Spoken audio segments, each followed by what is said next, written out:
Hello everybody, so today I want to talk about calculus, the topic that is about integration. So now I want to show you how to answer. We need to use about integration by parts.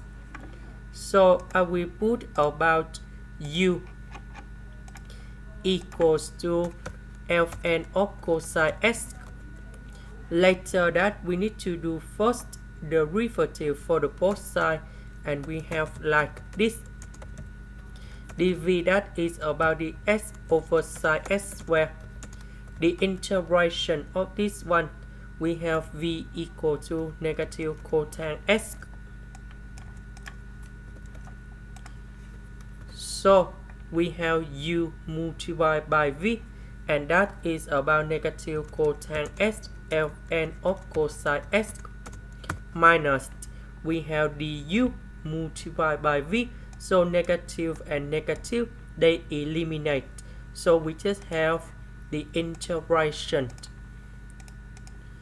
cosine s multiplied by sine s over cosine s. We know that cosine s that is about cosine s over sine s, so this one they will simplify the integration of the s. We have s and I will put about c. This is the end. Thank you for watching.